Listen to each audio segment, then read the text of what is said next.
ayer el Congreso de Perú se adelantaba a que piden declarar la persona no grata por los dichos que usted ha expresado acerca del presidente, del destituido presidente Pedro Castillo, que usted le llama legítimo y ellos dicen que eso es una intromisión, una agresión a su país. No es una agresión.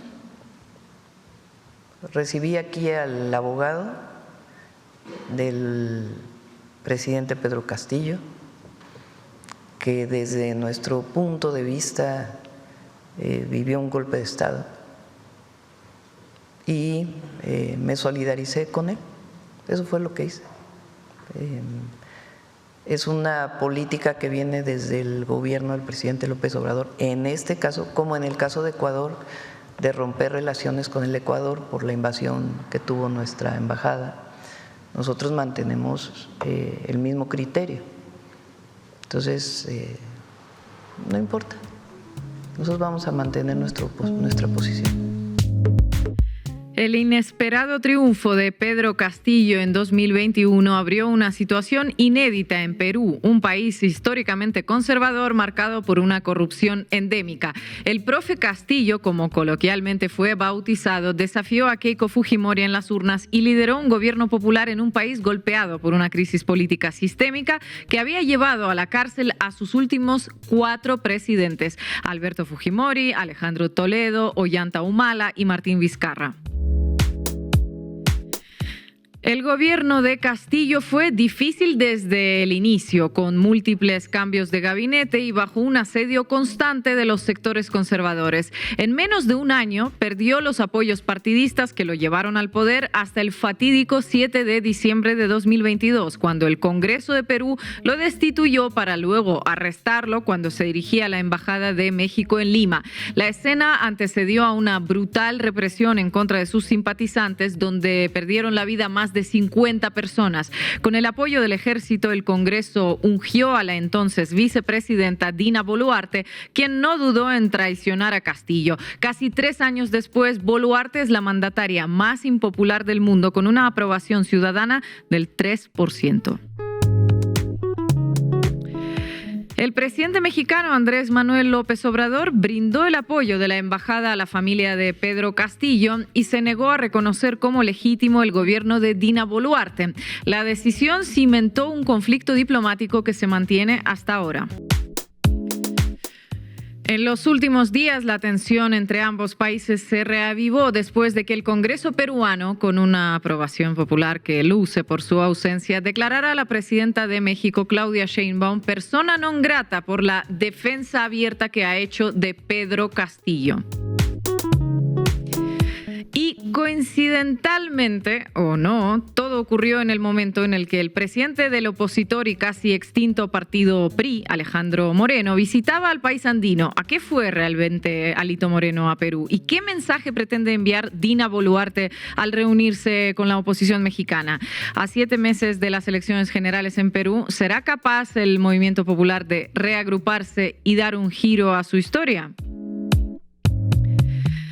En una región fragmentada y tensionada bajo la amenaza constante de Estados Unidos, las tensiones entre países cercanos dejan las soluciones a los problemas estructurales cada vez más lejos. ¿Cómo responderá México a la declaración de non grata que le manifestó el gobierno quizás más non grato de la región y, si me apuran, uno de los peor valorados del mundo? ¿Cómo se repara una relación bilateral profundamente dañada? Nos hacemos estas preguntas hoy en el editorial del Diario Red y en La Base América Latina. Hoy hablamos de la crisis diplomática entre México y Perú en medio de otras muchas crisis mucho más potentes que acechan a la región. Bienvenidos y bienvenidas. La Base América Latina. Claudia Sheinbaum, persona non grata en Perú, después de que Perú declarase non grata también a quien fuera embajador por el apoyo de México a Pedro Castillo, el presidente, que sigue siendo presidente, pero que fue destituido. Marco Teruche, ¿qué pasa entre dos países? Bueno, diría que el Congreso peruano tiene dos deportes preferidos: destituir presidentes y declarar otros presidentes como personas no gratas. Y uno pensará, pero es gente proba y llena de aprobación. Pues no, para nada. Así que vamos a analizar qué pasa, por qué lo hicieron ahora y qué está sucediendo en el Perú. Y bueno, a veces algunas declaraciones cuando vienen de algunos sectores no es que estén bien, pero tampoco están tan mal. Una impresora especial tendrán allí en el Congreso peruano para declaraciones de personas non gratas, ¿no? Estefanía, ¿qué dicen los medios peruanos y qué dicen sobre todo los medios mexicanos sobre esto? Bueno, los medios mexicanos decidieron escuchar lo que dijo la presidenta Claudia Sheinbaum y comunicarnos una cosa totalmente diferente en los titulares. Y además voy a viajar al pasado para que vean cómo los medios se informaron sobre lo que pasó con el presidente López Obrador y Perú, y cómo se parece mucho a lo que está pasando ahora con la presidenta Claudia Sheinbaum. Y hoy nos va a acompañar el abogado de Pedro Castillo, Guido Croxatto, que se reunió con la presidenta de México, Claudia Sheinbaum, recientemente. Arrancamos, Juanma. Debí tirar más datos. Con Marco Teruggi. Perú, ay Perú, ¿cuándo una buena noticia? Resulta que este lunes la Comisión de Relaciones Exteriores del Congreso aprobó declarar persona no grata a la presidenta de México, Claudia Sheinbaum. La votación tuvo lugar en el Palacio Legislativo, situado en el Virreinal y Alicaído centro de Lima, por 12 votos contra 6, o sea, 2/3. La razón principal esgrimida fue la posición de la presidenta de México, quien volvió a defender al exmandatario Pedro Castillo al recibir a su abogado Guido Croxatto en el Palacio Presidencial de la Ciudad de México, y afirmó en sus redes sociales que Castillo está injustamente encarcelado y que existe una persecución política en su contra. Pequeño paréntesis, recuerdan el caso de Castillo, ¿no? ¿Cómo olvidarlo, Marco? El campesino y profesor del norte del país con su sombrero blanco que ganó las elecciones en mayo de 2021 contra todo pronóstico, y el año y medio de su gobierno marcado por el asedio constante del Congreso para intentar destituirlo, mezclado con su propia inexperiencia e improvisación, hasta que llegó el 7 de diciembre de 2022, el día en que Castillo realizó un acto desesperado, llamó a disolver el Congreso de la República con la intención de instaurar un gobierno de emergencia excepcional, y terminó detenido por la policía esa misma tarde, destituido por el Congreso, y asumió en su lugar quien está desde entonces frente a la presidencia, Dina Boluarte. ¿Qué pasó exactamente ese 7 de diciembre? Para algunos, quienes siempre quisieron destituirlo, fue un autogolpe de Castillo. Para otros, quienes se manifestaron en las calles durante semanas y fueron violentamente reprimidos, se trató de un golpe de Estado contra el primer mandatario rural y humilde del país. Y ya vamos a profundizar en esto con nuestro invitado. Pero no solo se trató de un golpe contra Castillo para miles de personas, sino también para algunos gobiernos como el de México, entonces encabezado por el presidente Andrés Manuel López Obrador, que denunció que existió en efecto un golpe contra Castillo. Y ahí empezó la crisis diplomática que nos trae hasta hoy, con la aprobación de la Comisión de Relaciones Exteriores del Congreso de declarar a Sheinbaum persona no grata, algo que en realidad tiene poco de sorpresivo, porque de hecho en mayo del 23 el Congreso declaró a Gustavo Petro, presidente de Colombia, persona no grata por denunciar la existencia del golpe de Estado contra Castillo y afirmar que se lo habían realizado por ser pobre y de izquierda. Y también declararon a López Obrador como persona non grata por su posición ante el golpe y llamar a Boluarte una usurpadora. Qué bueno. Usurpadora. Y si faltaba un poco más, también declararon al expresidente boliviano Evo Morales como persona non grata, impidiéndole el ingreso al territorio nacional. Se ve que eso de declarar personas non gratas se convirtió en el deporte favorito del Congreso peruano. Un Congreso seguramente probo y de alta aprobación, como nos decías, Marco, cuéntanos. Se sorprenderán cuando les dé el dato, pero antes vayamos a lo que fue dicho para pedir que Sheinbaum fuera declarada persona no grata. Adelante con el video. De todos es conocido que la señora Claudia Sheinbaum, presidente de los Estados Unidos mexicanos, ha hecho manifestaciones públicas que atentan contra la imagen del Perú. La señora Sheinbaum se niega a reconocer el actual orden constitucional del Perú. Desde desde diciembre del año 22. Y desde entonces está haciendo declaraciones inaceptables. Inaceptables porque, por ejemplo, dice que el señor Castillo, expresidente del Perú, supuestamente es una persona discriminada, una persona que está siendo injustamente procesada, que es una inocente paloma. Al que escuchaban hablar de atentar contra la imagen del Perú y no reconocer al orden constitucional del país es Ernesto Bustamante, del partido Fuerza Popular. Fuerza Popular no es el partido de Keiko Fujimori, la hija del dictador Alberto Fujimori y la que justamente perdió en el 2021 contra Castillo. ¿Es ese partido? Ese mismísimo partido político, Estefanía, que no solo es la fuerza política del fallecido Fujimori, que gobernó del año 90 al 2000 cuando escapó a Japón y renunció con un fax, cómo no renunciar con un fax, sino que además el mismo partido Fuerza Popular está acusado de corrupción por lavado de activos en 11 hechos por un total de 17 millones de dólares. O sea que un partido acusado por corrupción que defiende a Alberto Fujimori, que cerró el Congreso con tanques en 1992 y fue condenado en 2009 por crímenes de lesa humanidad, es el que presentó el documento para declarar non grata a Sheinbaum. El chiste se cuenta solo. Y además, según la encuesta de la Compañía Peruana de Estudios de Mercado y Opinión Pública, Fuerza Popular es la agrupación más ineficiente y corrupta.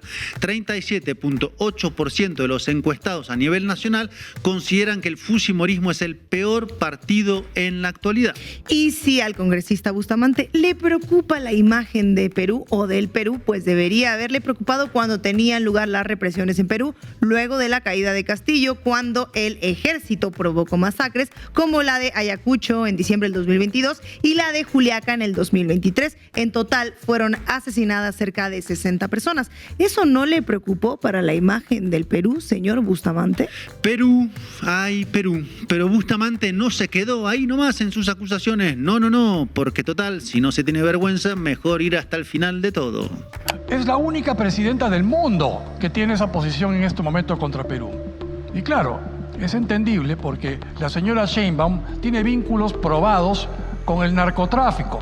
Su partido, Morena, tiene vínculos con el cartel de Sinaloa y con otros carteles importantes, así como vinculaciones de negocios relacionados con drogas.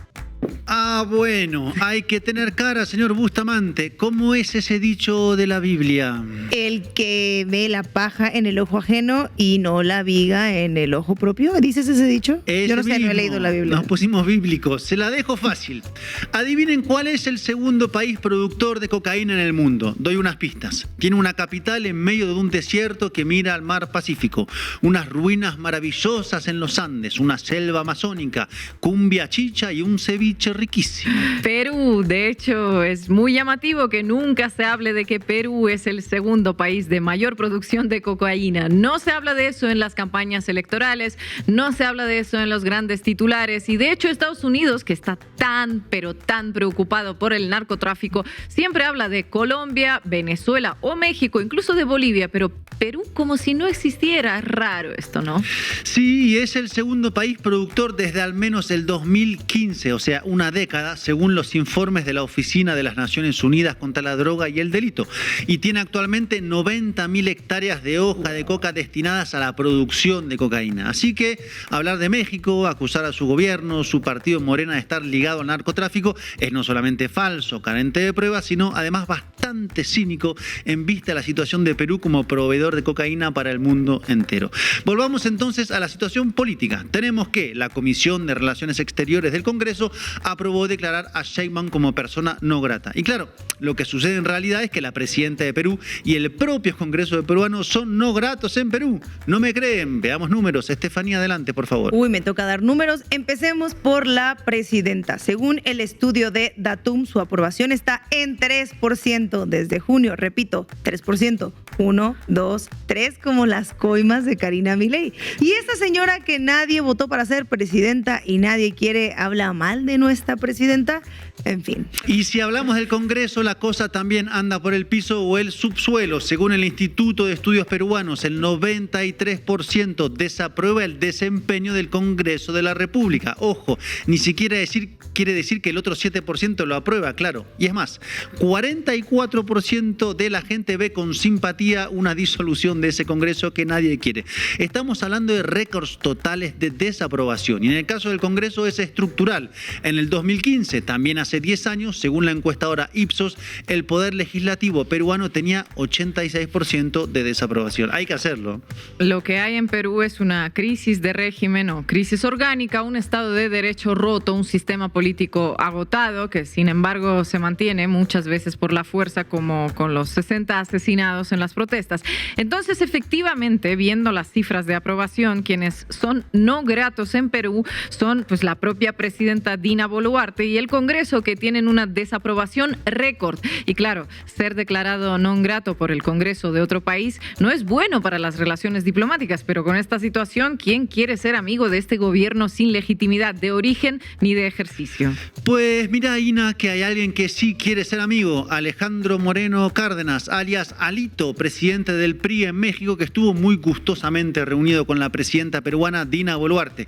Y ustedes pensarán que fue hace mucho, y no, fue este mismo lunes. Un día antes de que el Congreso declarara una persona no grata a Sheinbaum, ¿estuvo Alito Moreno justo en Perú? ¿Es lo que me estás diciendo? Siento, Estefanía, en tu comentario como cierto mal pensamiento, como si Alito viajara por varios países hablando mal de México y pidiendo intervenciones o cosas similares. Por suerte, en su reunión con Boluarte habló de democracia y fortalecimiento de relaciones entre los dos países, justo dos materias en las cuales el gobierno peruano tiene una maestría. Parece otro chiste, pero no lo es. Veremos cómo siguen los próximos capítulos de desencuentro, tensión y crisis entre el gobierno peruano y el gobierno mexicano, el que tiene menos aprobación en el continente versus el que tiene más aprobación. De hecho, tal vez sea esa total desaprobación del Congreso peruano lo que los lleve a crear crisis diplomáticas, un intento de agitar una banderita nacionalista en medio de tanto rechazo social, en particular a 7 meses de las próximas elecciones presidenciales y legislativas en el querido Perú. Gracias, Marco. Si la Constitución establece un procedimiento y dice que hacen falta un número mínimo de votos para vacar legalmente un presidente, no lo pueden vacar con 3 votos menos, que es lo que sucedió. Usted me dirá, bueno, es menor. Para mí no es menor, porque justamente es lo que dice la Constitución. Como yo hablaba con unos colegas suyos hace un año, ellos me decían, Castillo hizo algo que está prohibido por la Constitución. Vamos a suponer que estamos de acuerdo. La misma Constitución establece cuál es el procedimiento a seguir, y no es el procedimiento que siguió el Congreso. Y a mí no me parece menor vacar un presidente de cualquier manera, porque la Constitución, como sabe que es el depositario de la voluntad popular, fija un procedimiento específico. No se puede destituir a un presidente de cualquier manera. Esta es la discusión constitucional.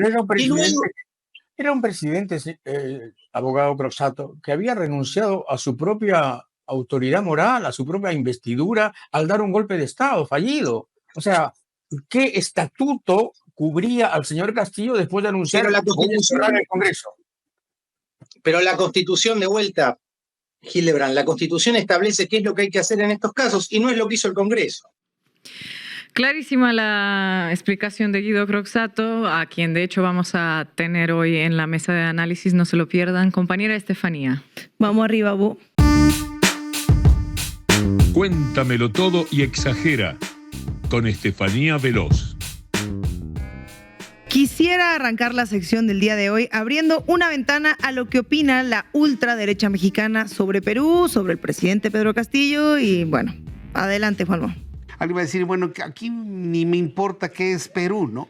Pero el Congreso peruano, toda proporción guardada, que es un país que sí ha cuestionado y ha encarcelado a sus expresidentes corruptos, pues ahí está Pedro Castillo. Hay que recordar, Pedro Castillo es el presidente este chiquito que usaba un sombrerito blanco y que por instrucciones del Grupo Puebla, pues intentó deshacer el Congreso, deshacerse de sus diputados, deshacerse de sus senadores. Quedó la vicepresidenta, quedó un gobierno civil constituido.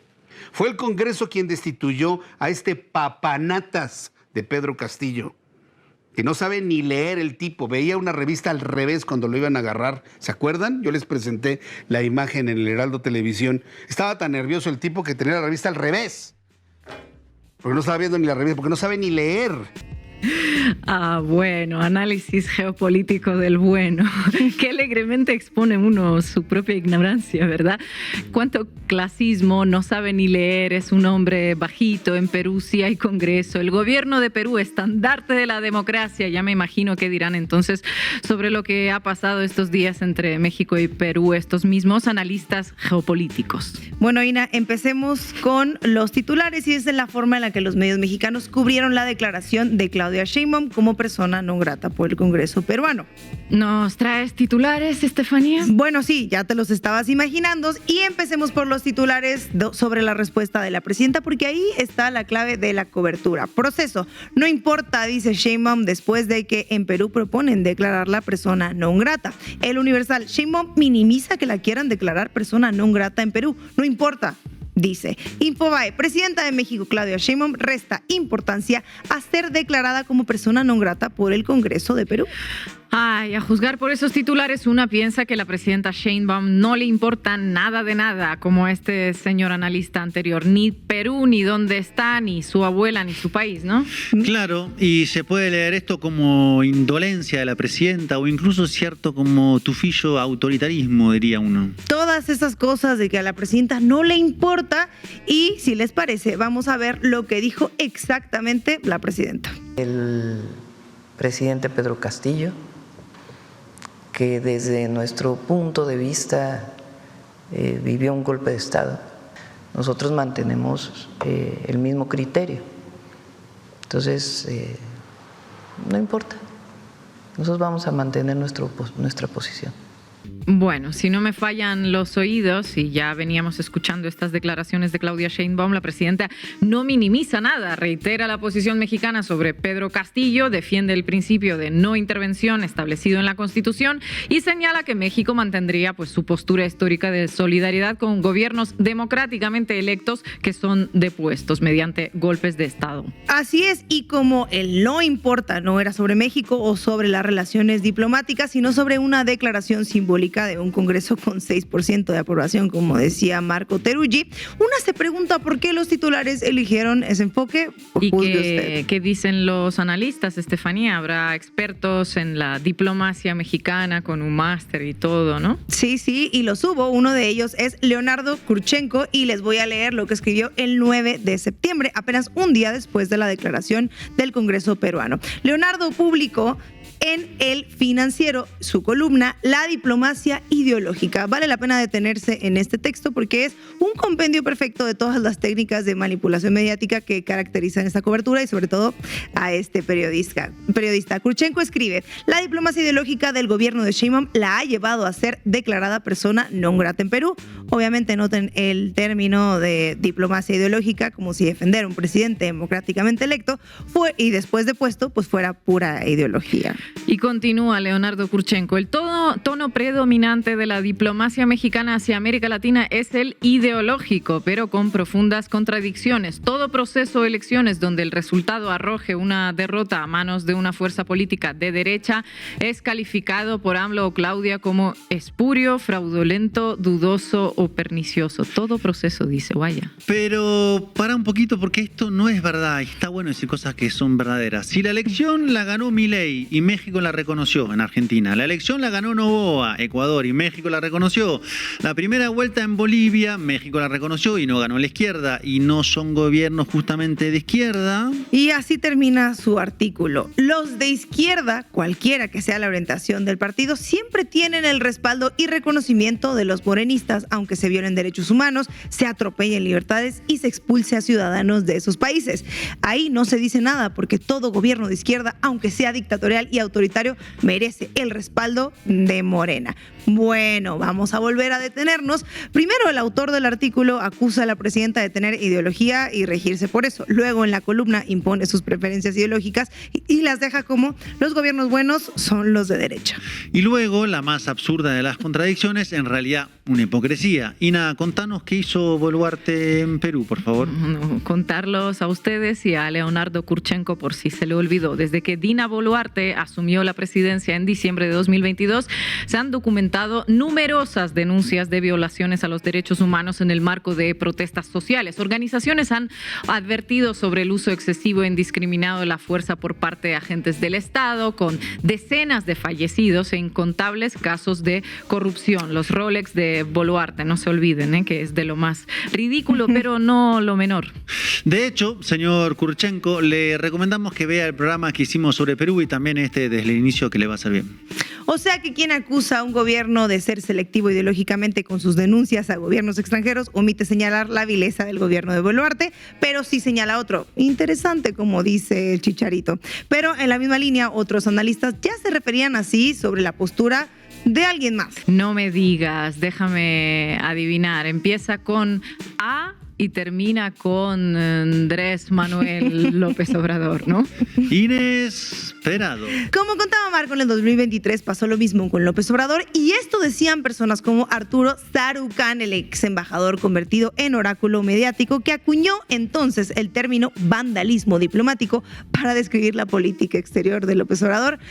Pone su columna de opinión en Latinos, Juanma, por favor. El tema es que lo que está en juego es mucho más que la visión trasnochada, momificada del presidente mexicano con respecto a los principios de política exterior y su sesgo ideológico, ideologizado más que ideológico con respecto a lo que sucede en la región. Por eso lo que Andrés Manuel López Obrador está haciendo de minar a la Alianza del Pacífico con su negativa, pero el hecho que México esté destruyendo un mecanismo enormemente importante y viable a la vez que Lula busca rescatar UNASUR, pues solo pone aún más en manifiesto este vandalismo diplomático del presidente. El mensaje era totalmente apocalíptico. El apoyo de México a Pedro Castillo destruiría la Alianza del Pacífico, colapsaría el comercio bilateral, aislaría a México en la región, y Sarucán advertiría que la postura sobre Perú tendría consecuencias gravísimas para los intereses económicos mexicanos. Sarucán, el que vio injerencia rusa en la entrevista que le hice al presidente Andrés Manuel López Obrador, para que se hagan una idea del nivel del personaje. Sorprendente y sobre todo independiente manera de pensar la de este diplomático mexicano, ex embajador en Estados Unidos durante el sexenio de Felipe Calderón. Actualmente es consultor en Washington. Vaya, ¿dónde más va a ser consultor? Debe tener una consultora que abogue por la libre determinación de los pueblos, imagino. Sin duda es sobre eso. Y también durante ese tiempo en Atypical TV, Mariana Gómez del Campo, senadora del Partido Acción Nacional en ese momento, anunciaba que la postura de López Obrador frente a Perú traería consecuencias graves. López Obrador es una completa irreverencia. Mira que pausar las relaciones comerciales y económicas con Perú, con quien este año cumplimos 200 años de relaciones diplomáticas. Perú y México siempre habían tenido una estupenda relación. Impulsaron de la mano la creación de la Alianza del Pacífico y hoy, por diferencias ideológicas, el inquilino de Palacio decidió defender al expresidente Pedro Castillo. Increíble que en lugar de ponerse del lado de lo que le conviene a nuestro México y privilegiar la relación bilateral, prefiera defender a un delincuente. Más bien, están tirando por la borda la política exterior de nuestro país. Ya la pagarán, pero los que más la vamos a pagar somos las y los ciudadanos. Ojo, ojo, ojo al rótulo de este programa de análisis geopolítico de calidad. Se vislumbra un golpe de estado de AMLO, decían. ¿Qué pasó en realidad? Bueno, absolutamente nada de lo que iban prediciendo. Así que, ojo, cuidado con los análisis que hacen hoy en día. Vamos a ver qué fue lo que en realidad pasó. Como decía Ina, Marco, tírate unos datos. El comercio bilateral México-Perú representa menos del 1% del comercio total de ambos países. Es estadísticamente irrelevante, pero contrario a todas las predicciones de colapso, las exportaciones peruanas a México crecieron 52.8% en el 22 y 11.4% adicional en el primer trimestre del 23. Y las empresas mexicanas en Perú, Grupo México, América Móvil, Bimbo, Cinépolis, siguieron operando como si nada. Los 17,000 millones de dólares de inversión mexicana acumulada en Perú permanecieron intactos. Así que la Alianza del Pacífico, que según Sarucán iba a colapsar, siguió funcionando. Las reglas continuaron vigentes, incluso las cumbres siguieron realizándose, aunque bueno, sin foto conjunta, y el vandalismo diplomático resultó ser un petardo mojado. Y ahora con Claudia Sheinbaum pasa algo muy parecido. El Financiero, México y Perú. ¿Cuál es el costo económico de un rompimiento entre ambos países? El país, persona non grata, un castigo simbólico para Sheinbaum en Perú con implicaciones diplomáticas. Ya en el pasado algunos medios mexicanos cerraban filas con el gobierno que sí consideraban democrático, casualmente el gobierno de quien no llegó por las urnas, y auguraban una ruptura diplomática con graves implicaciones y consecuencias que nunca llegaron. Y hoy esos mismos medios siguen diciendo pues dónde plantarse, cómo, y siguen confrontando, aunque sea con titulares, pues la postura de México respecto a la situación en Perú y concretamente a Pedro Castillo. Vuelven a escribir sus augurios catastróficos que en el pasado, como vimos ya, resultaron pues todo un fracaso, pero tienen un problemita, que tenemos memoria o de última tenemos acceso a internet y a las hemerotecas para ver que siguen diciendo y haciendo lo mismo que han dicho y hecho siempre, pero y con un mismo resultado que casi nadie ya se compra. Gracias, Estefanía. Fue un golpe del conservadurismo del Perú, de los mandamás del Perú, que como los conservadores de México y de otros países son clasistas, racistas y muy corruptos, porque lo que está de por medio son los intereses económicos que predominan en Perú y en México, son las élites.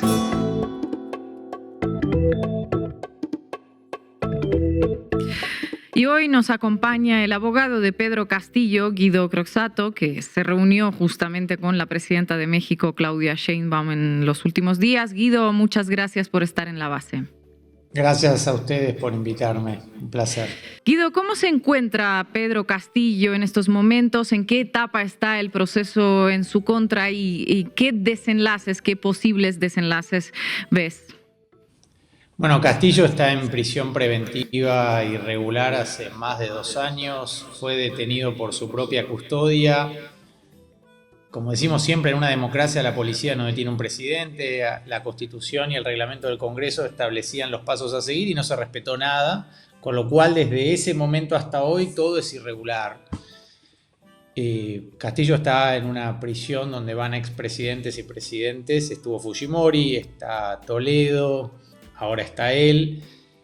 Fujimori fue indultado contrariando el sistema interamericano y a él él está sometido a un proceso penal por el delito de rebelión y conspiración, que nosotros entendemos y entienden todos los juristas que han opinado el caso que no se configura ninguno de los delitos, pero lo grave no es el proceso penal, que es inconstitucional, sino que el juicio político de la vacancia también fue inconstitucional, y el juicio político es el primer paso. Vos no podés procesar penalmente a un presidente antes de un juicio político conforme a derecho, y el problema acá grave es que la vacancia es nula, es decir, la manera en que el Congreso llevó adelante la vacancia de Castillo es inconstitucional porque no respetó ninguno de los pasos formales que establece el sistema peruano, y además se votó con 3 votos menos del piso mínimo, es decir, el reglamento del Congreso establece un piso de 104 votos para que la vacancia de un presidente sea legal, y la resolución, porque moción de vacancia no hay, la resolución del Congreso que vacó a Castillo tiene 101 votos, con lo cual públicamente es todo inconstitucional.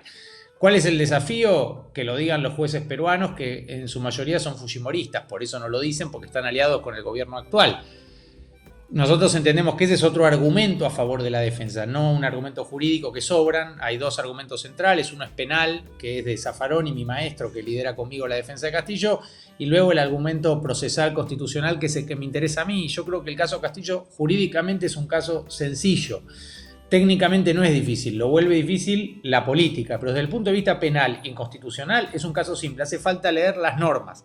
Hace pocos días estuvo en Perú un jurista español conservador de derecha, Cancio Meliá, da clases en Madrid, nadie puede decir que sea progresista Cancio Meliá, le llevaron los hechos y él opinó en un programa de televisión que Castillo no había cometido ningún delito, que no se configura el tipo penal de rebelión.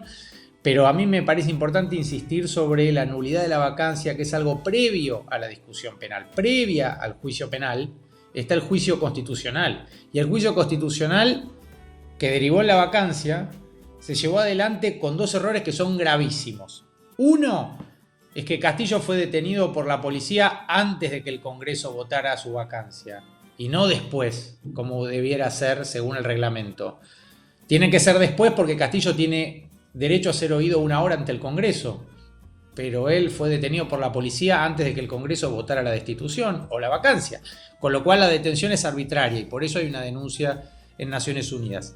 Luego, es decir, por eso nosotros entendemos que lo que hizo el Congreso, que fue un mamarracho jurídico, fue una decisión para justificar a posteriori lo que había hecho antes la policía, que era inconstitucional. Por eso hablamos de golpe de Estado y la presidenta lo dijo muy bien ayer. A mí me sorprende lo enfática que es la presidenta, pero es la misma línea que tenía López Obrador. Creo que ellos han analizado con rigor los argumentos jurídicos. El desafío es hacer de esto una causa pública y política donde quede claro el atropello legal contra Castillo, porque hay mucha confusión. Es decir, luchamos contra la desinformación como abogados.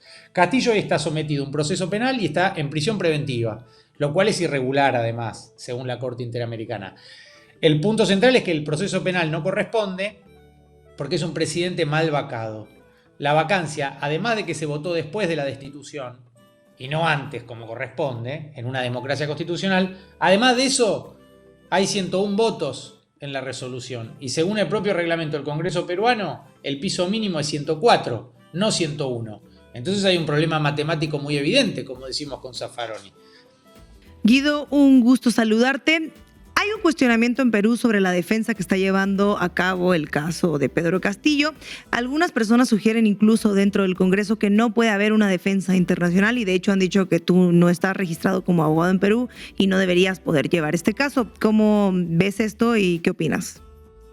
Bueno, evidentemente en Perú, como le respondí hoy a un ex canciller en el diario La República, si buscan, hoy salió publicada una nota mía en el diario La República que se titula Respuesta al ex canciller. Lo notable de los legisladores y de muchos funcionarios peruanos es que no saben derecho, pero no es que no conocen el derecho argentino, que cita la Corte Suprema y lo cita mal, por ejemplo, el caso Balbín. No conocen ni el propio sistema jurídico de su país, no de mi país, de la Argentina. No conocen ni han leído la Constitución de Perú. La mayoría de los argumentos que uso yo me lo dan profesores peruanos, de universidades de Lima, de universidades de Arequipa, penalistas. Es decir que, como te vuelvo a decir, son diatribas sin ningún sustento.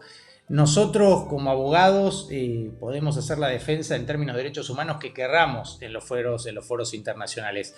Mirá si uno en una dictadura le va a ir a pedir permiso a los que dieron un golpe de Estado para defender a las víctimas de ese golpe de Estado. Uno lo único que necesita es el consentimiento como abogado de la víctima. En este caso yo lo único que necesito es que Castillo me pida que yo lo defienda y lo mismo es lo que hace Zaffaroni y no se necesita ninguna otra cosa. Pero te vuelvo a repetir, si vacaron a un presidente violando la Constitución, de ahí para adelante van a hacer cualquier cosa. Hay un presidente mal destituido, eso es lo que nos tiene que explicar el congresista. Si el reglamento del Congreso dice que para que la vacancia sea legal el piso mínimo de votos es 104, ¿por qué Castillo fue vacado con 101 votos?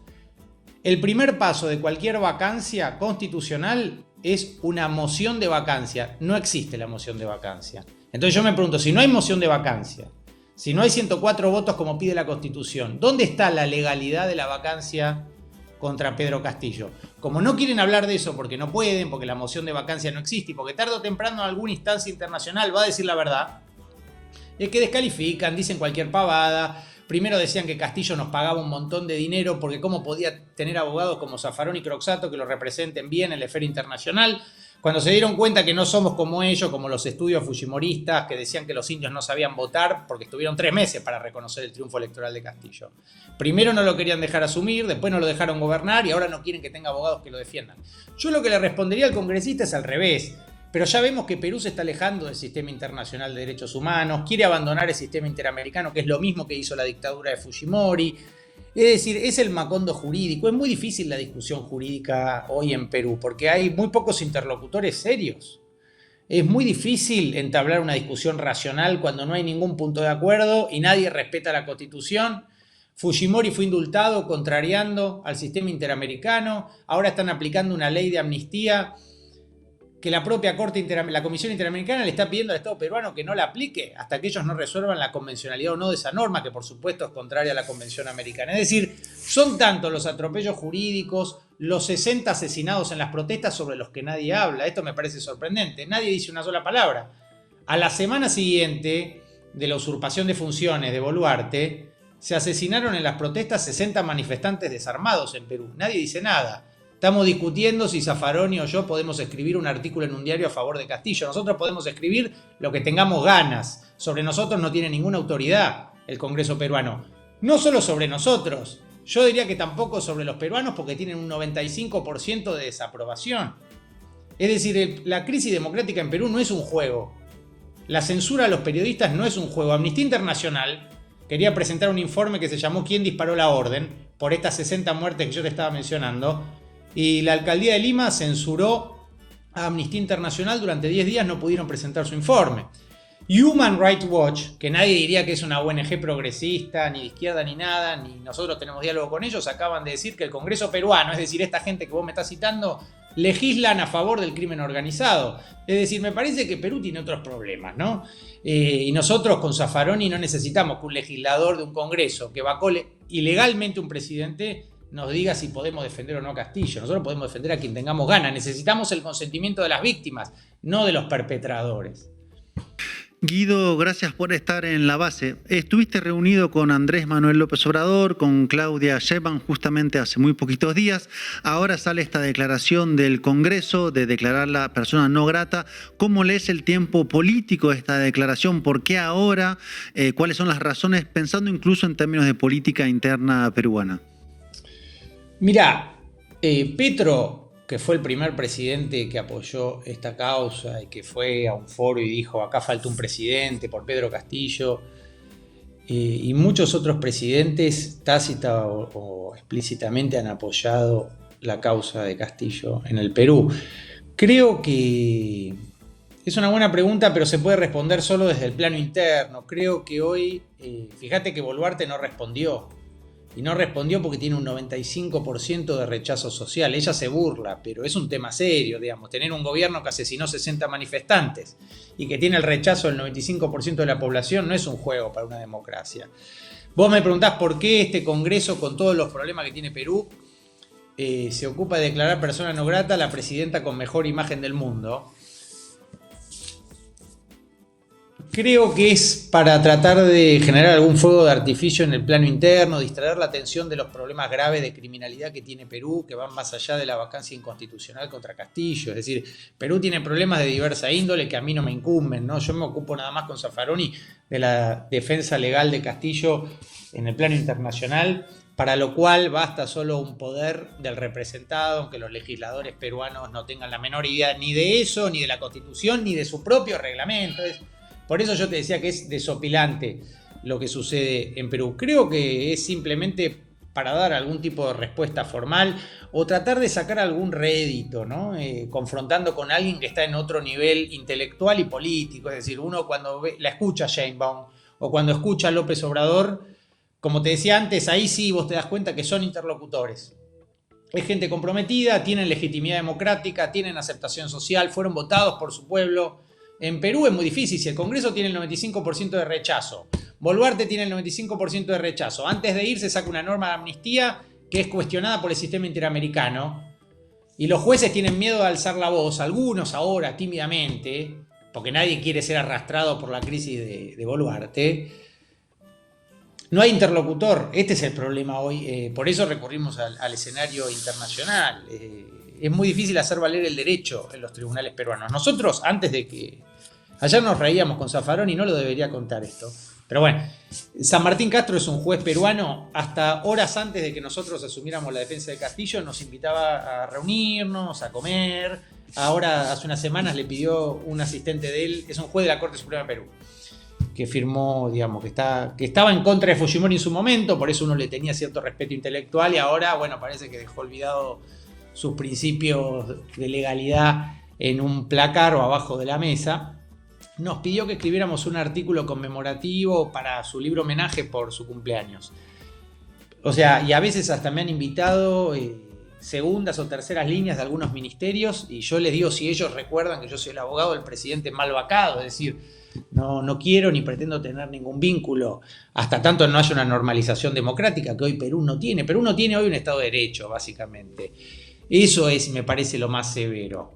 No tenemos manera, porque te digo más, uno podría decir, si hay elecciones, va a haber nuevamente un gobierno democrático.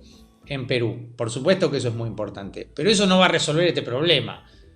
Incluso si Castillo termina como Lula en Brasil o el MAS en Bolivia, que volvieron al poder, eso no resuelve que acá hubo un presidente que a su vez es el primer presidente rural de la historia del Perú, un cholo de la sierra, y eso tampoco es un accidente. Lo trataron de otra y lo tratan de otra manera.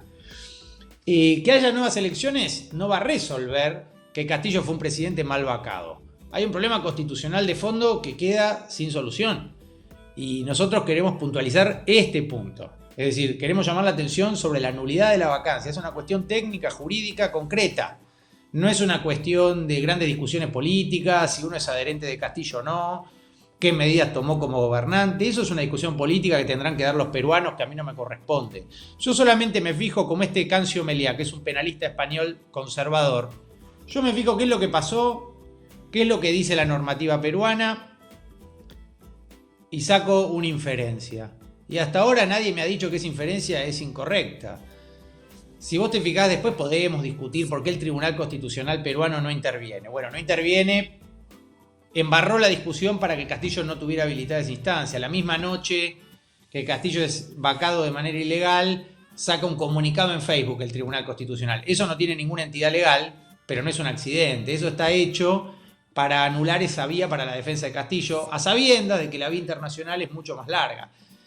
Yo creo que así como la ONU falló a favor, por ejemplo, de Baltasar Garzón y le dijo a España que lo tenía que reponer, creo, el Comité de Derechos Humanos, o a favor de Lula, es muy probable que termine emitiendo un informe a favor de Castillo y su defensa. El problema es que lo va a hacer cuando eso sea abstracto, cuando ya haya pasado el periodo constitucional de la presidencia de Castillo, que vence a mediados del año que viene. Y lo interesante sería en este caso llegar a una victoria que no sea simbólica, que no sea una victoria moral, sino una victoria jurídica. Porque es importante para Perú, no para nosotros, para Zaffarón y para mí. Es importante para Perú, porque si no Perú va a poder escribir en su libro de historia que el primer presidente rural de la historia peruana fue vacado violando la Constitución y el reglamento del Congreso. ¿Y por qué hicieron eso y lo hacen con él y no con otro? Porque es un cholo de la sierra. Por eso López Obrador dice que es un caso de racismo y por eso es tan enfática la postura mexicana y nosotros como abogados se lo agradecemos. Pero hay muchos presidentes que comparten esta posición. Ahora bien, ¿habría que visibilizar más la causa Castillo? Seguramente, seguramente. No. Falta trabajo mediático. Guido, muchísimas gracias por tu análisis. Un abrazo desde Ciudad de México. Seguro, gracias a ustedes. Muchísimas gracias, te mandamos un abrazo. Y llegamos al final de este programa. No se olviden de suscribirse al canal La Base América Latina. Ayer alcanzamos esta cifra de 500,000 de suscriptores. Vamos a por 1,000,000. Activen también la campanita y pueden apoyar nuestro trabajo haciéndose socias y socios de Canal Red. Con este QR que ven en pantalla, lo escanean y ahí lo ven todo. Y para los que nos preguntan si estamos en Spotify, sí, estamos en Spotify. No se ha perdido ninguna lista de reproducción. Aquí tienen otro código QR que les lleva directamente a la playlist. Mañana a esta misma hora nos vemos.